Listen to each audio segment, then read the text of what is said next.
Shalom and good day, all. This is T-Healing29 back again for another free comic book day review, to which I'll be covering Kagurabachi, as well as True Blue Vortex, or Boruto True Blue Vortex. So, beginning for the first one, it's a bit of a pity because I did want to get a hold of the Street Fighter rival schools, as you do see on the thumbnail, but I had the opportunity to somewhat get it through my main LCS, but by the time they did, it was too late for me to get it. So, starting off with first things first, does this cover in any way, shape, or form connect to something that is happening inside with the story? It does, to which I give it an 8 out of 10.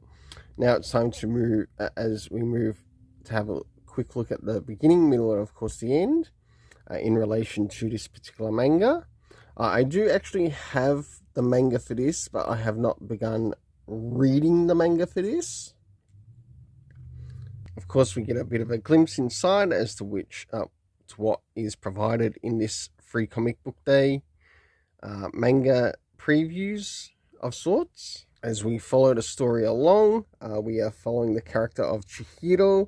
We learn that in this time frame, they are dealing with a group known, there is a Yakuza gangs that are around, and of course there's quite likely going to be some interaction with those gangs. Of course, we get into a bit of the action, and I'll stop it here. Now, for the internal art, I gave it an 8 out of 10. Now it's time to move in relation to the area of the story, to which, first things first, do we get anything time-wise? No, we don't. But it almost, the story does feel like it might be actually a bit of a set timepiece, just the way it comes across. The location, we see it takes place in a bit of a city, in whereabouts exactly, no idea. And the cast of characters consisting of Chihiro, who feels like the main character. We have the group known as the Yakuza that is involved in the story, and someone by the name of Rokuhiro, who feels like he might be one of the members of the Yakuza within the story. For the overall story rating, I give it an 8 out of 10.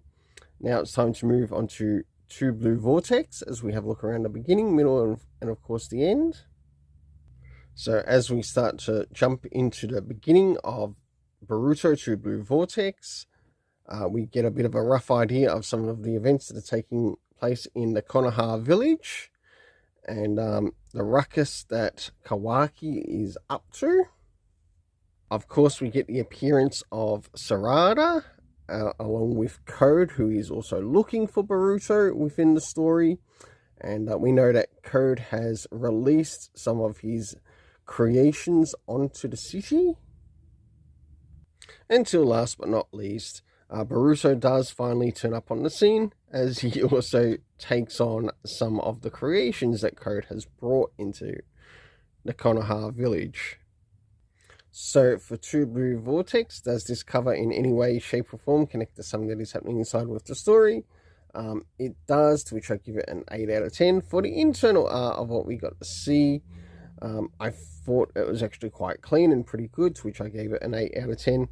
Next is the area of the story, which consists of time, location, and cast. First is the area of time. Now, to those who are not following the Boruto series, this is actually meant to be a bit of a time skip, and I'm a little bit surprised that they didn't include the time skip in this, or they didn't put the time skip of how many months or years have taken place since basically, I think it was volume 20 of Boruto. And I think it would have actually helped the story a little bit more, especially in the beginning. Next is the location, to which we know it takes place in Konoha.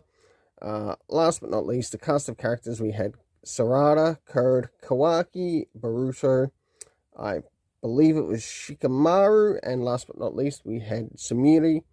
For the overall rating, I give a 7.5 out of 10. Until then, let's keep it colourful and have yourself an awesome day.